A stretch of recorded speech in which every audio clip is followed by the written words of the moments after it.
عقیدہ اور عمل کے عنوان سے آج دوسری نشست ہے کہ جس انسان کا عقیدہ مضبوط نہیں اس انسان کا عمل بھی مضبوط نہیں۔ آج عقیدوں کی کمی نہیں ہے، عقیدوں کی بھرمار ہے، بلکہ بازار عقائد لگے ہوئے ہیں، جسے جو دل چاہتا ہے اس عقیدے کو بیان کرتا ہے۔ جس چیز کی کمی ہے وہ عمل کی کمی ہے۔ مسلمان بہت ہیں لیکن عملی مسلمان بہت کم ہیں۔ یہ مسئلہ صرف اس زمانے کا مسئلہ نہیں، یہ مسئلہ نبی کے بعد سے چلتا ہوا آ رہا ہے کہ جب اسلام آیا تو بہت سارے مسلمان بنے فتح مکہ کے بعد، لیکن ایسے مسلمان تھے کہ زبان سے محمد کا کلمہ تو پڑھ رہے تھے لیکن عملاً رسول کو رسول نہیں مان رہے تھے۔ تبھی خدا نے سورہ منافقون کو نازل کیا کہ یہ کہتے کچھ ہیں اور دل میں مانتے کچھ ہیں۔ تو منافق کی نشانی یہی ہے کہ منافق زبان سے کچھ کہتا ہے، دل میں کچھ عقیدہ رکھتا ہے اور عمل میں کچھ اور دکھاتا ہے۔ تو مومن کو یہ سوچنا چاہیے کہ آج میں جو اہل بیت کا ماننے والا ہوں، جو لا الہ الا اللہ پڑھ رہا ہوں، محمد رسول اللہ کہہ رہا ہوں، علی ولی اللہ کہہ رہا ہوں، کہیں مجھ میں نفاق تو نہیں ہے کہ میں زبان سے کچھ کہوں اور عمل میں کچھ دکھاؤں۔ زبان سے کہوں کہ علی میرا ولی ہے، میں ولایت علی کے اندر ہوں، اور امام نے کسی کو کہا کہ میرا شیعہ ہے، کہاں مولا؟ کہ کیسے پتا چلے؟ کہ مولا آپ کو اللہ کا ولی مانتا ہوں۔ تو امام نے کہا تجھے ولایت کا ترجمہ پتہ ہے؟ کہ مولا کیا مطلب؟ جو آپ کی ولایت کا ماننے والا ہے اس کا مطلب وہ علی ولی اللہ کا ماننے والا ہو۔ تو امام نے کہا ولایت کا ترجمہ ہے حکومت۔ تو اپنے گریبان کے اندر جھانک کر دیکھو تمہارے دل میں کس کی حکومت ہے۔ اگر دل پر علی حاکم ہے تو سمجھ جانا تو ہماری ولایت کے اندر ہے، اگر دل پر علی حاکم نہیں ہے تو جو حاکم ہے تو اس کی ولایت میں ہے۔ تبھی سورہ یاسین میں خدا کہتے ہیں لا تعبدوا الشیطان انہ لکم عدو مبین ونعبدونی ھذا صراط مستقیم۔ کیا کوئی شیطان کی بھی عبادت کر سکتا ہے؟ فرمایا بندگی کو دیکھ، تو زبان سے تو لا الہ الا اللہ کہہ رہا ہے لیکن ہے کس کی بندگی میں، ہے کس کی غلامی میں؟ لفظ بندے کی معنی یہ ہے کہ غلام کہا جاتا ہے۔ فرمایا ہم نے رسالت بعد میں دی، پہلے اسے عبد بنایا۔ پہلے کہتے اشہد ان محمدن عبدہ و رسولہ، پہلے عبد ہے بعد میں رسول ہے، اور عبد انسان تب بنتا ہے جب اس کی بندگی میں آتا ہے۔ اور فرمایا اے رسول 40 سال تک اپنی رسالت کا اعلان نہ کرنا۔ کہ پروردگارہ کیوں؟ فرمایا پہلے 40 سال خود کو منوا، اس کے بعد میری خدائی کو منوانا۔ جب تک انسان خود کو نہیں منواتا، امام فرماتے تو کب تک دوسروں کو شیعہ بنائے گا؟ آج ہم اسی کوشش میں ہیں کہ 10 شیعہ ہیں، 20 ہوں، 20 ہوں، 30 ہوں۔ جب کثرت میں آ جائیں گے پھر یہ مسائل بھی تو بنتے ہیں۔ اتنے کثیر شیعہ ہوں لیکن عمل نہ ہو، لیکن کربلا میں 72 ہوں اور عمل ہی عمل ہو۔ تبھی میرے چھٹے امام نے فرمایا، کسی نے کہا مولا آپ قیام کیوں نہیں کرتے؟ کہا کربلا میں دادا کے پاس 72 تھے، اگر میرے پاس ایسے 22 بھی ہوں تو میں قیام کرنے کے لیے تیار۔ اہل بیت نے کبھی بھی کوانٹٹی کو نہیں دیکھا، ہمیشہ کوالٹی کو دیکھا۔ ایسے ایسے مولا کے خطبے تھے کہ سننے والے 4 ہوتے تھے، کبھی سننے والے 2 ہوتے تھے۔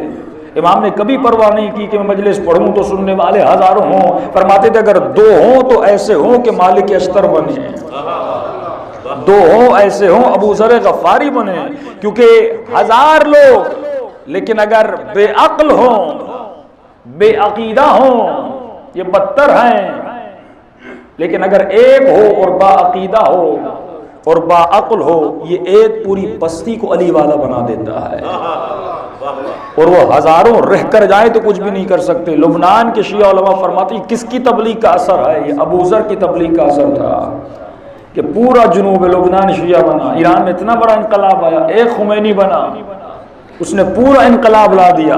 یعنی اگر ایک انسان خوش صفت، خوش عقیدہ، خوش عقل بن جائے تو فرمایا پوری بستی کو بدل سکتا ہے. اسی لیے اہل بیت ایک پہ محنت کرتے تھے، ایک پہ فوکس کرتے تھے. میں نے شاید پچھلے سال ایک فارمولہ دیا تھا، اگر ہر مومن اس فارمولے پہ عمل کرتا تو آج ہر جگہ علی والے ہوتے، ہر جگہ علی کے ماننے والے ہوتے. ہم اکثر کوشش کیا کرتے ہیں کہ 100 لوگ شیعہ بن جائیں، 1000 لوگ علی والے بن جائیں، 10,000 لوگ اہل بیت کے مکتب میں آ جائے. لیکن اگر انسان محنت کرے، کیا محنت کرے بھائی؟ 1 سال، مثلا آج کیا ہے؟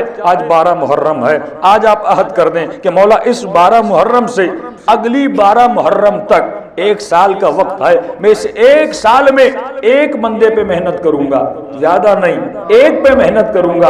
اب وہ دوست بھی ہو سکتا ہے، وہ رشتہ دار بھی ہو سکتا ہے، وہ کوئی فاسق و فاجر بھی ہو سکتا ہے، وہ کوئی گنہگار بھی ہو سکتا ہے. ضروری نہیں کہ اس کے صرف عقیدے کو بدلا جائے. عقیدے کا مطلب دین سے بھی ہے، نظریے سے بھی ہے، عمل سے بھی ہے. میں ایک انسان پہ محنت کروں گا اس 1 سال میں کہ خدا اسے ایسا بنا دوں جیسا علی بن ابی طالب دیکھنا چاہتے ہیں، اسے ایسا بنا دوں جیسا رسول خدا دیکھنا چاہتے ہیں، اسے ایسا بنا دوں جیسا پروردگار عالم دیکھنا چاہتا ہے.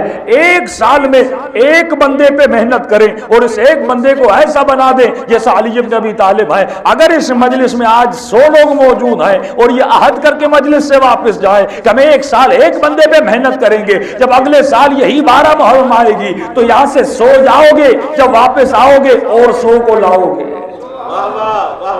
یہی سال بڑھتے جائیں گے، 100 بڑھتے جائیں گے. اسی طرح اہل بیت محنت کرتے تھے، ایک بندے پہ محنت کرتے تھے، اسے ایسا بناتے تھے جیسے مالک اشتر تھے، جیسے حبیب ابن مظاہر تھے. تو اس لیے قرآن کہتا ہے کہ اگر تو ایک انسان کو ہدایت دے گا، ایک انسان کو مکتب اہل بیت میں لائے گا، دنیا شاید یہ کہے تم نے ایک کو نجات دی ہے، لیکن میں پر پیچھے ایموشن ہوتا ہے، احساس ہوتا ہے، جذبہ ہوتا ہے. مثال کے طور پر کسی انسان کی سوچ ہے کہ اگر کسی نے مجھے گالی دی تو میری بے عزتی ہو گئی، اب مجھے اس سے انتقام لینا ہے، بدلہ لینا ہے. اب وہ لاکھوں بھی خرچ کرے گا کہ بھائی اس نے 10 لوگوں میں مجھے گالی دی تھی، اب اس کا بدلہ کسی نہ کسی طریقے سے لینا ہے، وہ اس کے پیچھے لگے گا. یعنی اس کی یہ سوچ بن گئی، اگر کسی نے مجھے ایک برا لفظ کہا گویا میری بے عزتی ہو گئی، اس کا انتقام لینے چلے گا. لیکن ایک اور انسان ہے، اس کی ایک سوچ ہے، وہ کہتا ہے اگر اس نے مجھے گالی دی ہے میں صبر کروں گا، اس کی نیکیاں میرے اعمال میں آ جائیں گی. دونوں سوچیں ہیں، 2 انسان ہیں، ایک اپنی سوچ پہ ری ایکشن دکھاتا ہے، ایک اپنی سوچ پہ خاموش رہتا ہے. یہی قصہ عقائد میں ہے. اگر کوئی آپ کے مولا کو برا بھلا کہے گا، آپ یہاں اٹھ کے کھڑے ہو جائیں گے، اس سے لڑ پڑیں گے. اور دوسری طرف اگر کوئی ان کے بڑوں کو برا بھلا کہے، وہ اٹھ کے کھڑے ہو جائیں گے. قصور ان کا نہیں ہے، کیونکہ سوچ کے پیچھے جذبات ہوتے ہیں، سوچ کے پیچھے ایموشنز ہوتے ہیں. وہی ایموشنز جو آپ اپنے مولا کے لیے رکھتے ہیں وہ اپنے آقاؤں کے لیے رکھتے ہیں. کچھ ایسے ہیں جو یزید کو اپنا آقا مانتے ہیں، جب آپ یزید کو برا بھلا کہتے ہیں تو ان کو برا لگتا ہے، ان کی سوچ ہے. کچھ ایسے ہیں جو قاتل علی کو بہت بڑا لیڈر مانتے ہیں. اب آپ ان کو کہیں گے، مسئلہ کیا ہے؟ اس کا عقیدہ بن گیا کہ وہ میرا لیڈر ہے، اور اس عقیدے کے پیچھے اس کی ایک سوچ ہے. وہ سوچ ایموشنز کی حامل ہے، جذبات کی حامل ہے.